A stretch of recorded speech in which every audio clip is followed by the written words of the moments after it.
Hello বন্ধুরা, আজ চলে এসেছি নতুন একটা রেসিপি আবার বানাবো। এটা হচ্ছে ইলিশ মাছের মুড়ো।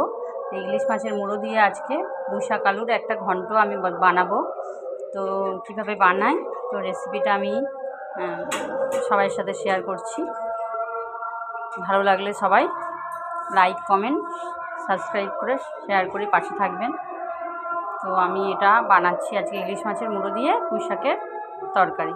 তো কীভাবে বানাই সবাই দেখুন। মুড়োগুলো আমি তেলে প্রথমে ভাজতে দিয়ে দিয়েছি। এর সাথে আমি মাছের যে তেলটা বেরিয়েছিল সেটাও একসঙ্গে দিয়ে দিয়েছি ভাজতে। এবার মুড়োটা ভাজা হয়ে গেছে, এবার আমি এটাকে তুলে নেবো। মাছের যে তেলটা ছিল সেটা আমি ভেজে তুলে নিয়েছি আগে।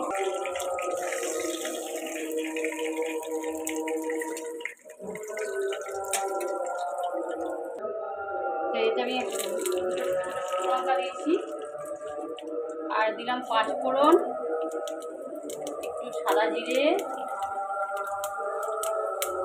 ফোড়ন, আর দিলাম একটা তেজপাতা দিয়ে দিলাম আমি। এই আলু দিয়ে দিলাম আমি।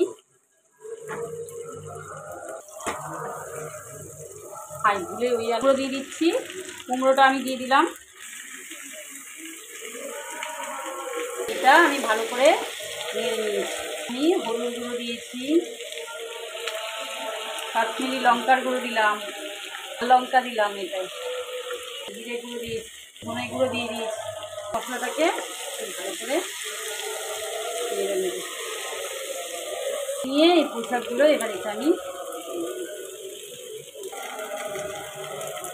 অনেকটা যেহেতু আমি এটা একটু চাপা দিয়ে দিলাম, এটা একটু কমিয়ে দিলাম। এবার আমি চাপা খুলে দিয়েছি, দিয়ে আমি এতে নুন, পরিমাণ মতো নুনটা দিয়ে দিতে হবে।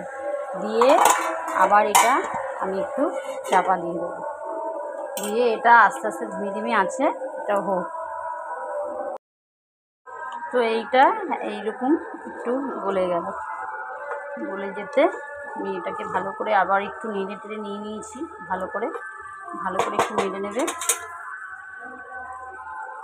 নেড়ে নিয়ে এতে না অল্প করে একদম জল দেবো, কেন যেহেতু পুঁইশাকের থেকে জল বেরিয়েছে একটা, আর কুমড়ো তো এমনিতেই সেদ্ধ হয়ে গেছে, আর আলু অল্প করে একটু জল দিলেই তাতে সেদ্ধ হয়ে যাবে। তাই জন্য আমি একটু অল্প করেই জল দিলাম। দিয়ে এটা একটু আমি চাপা দিয়ে দেবো। আর এই রান্নাটা সবাই কেমন হলো, সবাই একটু প্লিজ বলো যে রান্নাটা কেমন হলো কমেন্ট করে। ভালো হচ্ছে কি কেমন হচ্ছে একটু সবাই বলো তো। আর আমাকে অনেক ভালোবাসা দিও সবাই। আর আমার না একটু হাতটা না এই মাছের মুড়োটা যখন ভাজতে গেছিলাম তেলটা একটু ছিটকে একটু পড়েছিল, তার জন্য আমি একটু হাতে একটু সাদা সাদা লাগছে দেখবেন। তো ওইটার মধ্যে আমি একটু কলগেট দিয়ে দিয়েছিলাম, যাতে ছিটকে পড়েছিল, যাতে ফোসকাটা না পড়ে যায়। তো সবাই ভাববে যে হাতে আমি কী হলো, হাতে ওই রকম নিয়ে আমি রান্না করছি। তো ওটা একটু ছিটকে পড়েছিল বলে আমি ওটা দিয়ে দিয়েছিলাম। আবার রান্নায় আসছি। এবার আমি চাপাটা একটু খুলে দেবো, খুলে দিয়ে একটু হয়েও গেছে। এবার আমি এই যে মাছের মুড়োগুলো এতে দিয়ে দিলাম।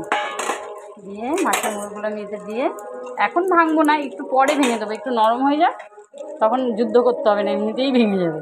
তা আবার একটু চাপা দিয়ে দিলাম আমি এতে। আমি একটু চিনি দিয়ে দিলাম।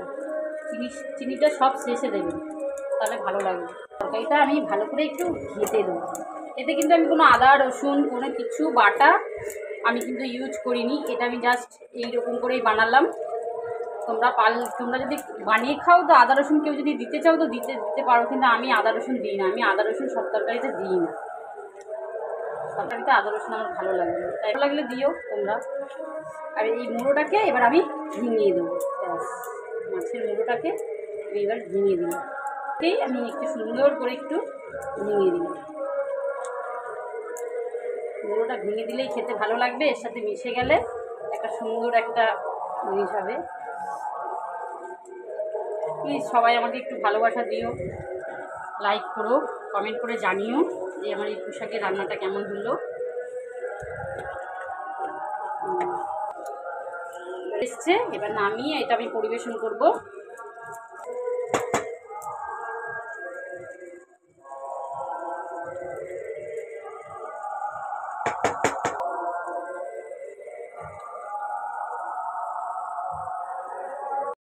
রেডি হয়ে গেল আমার মাছের মুড়ো দিয়ে কুমড়ো আলুর পুঁই শাকের ঘন্ট।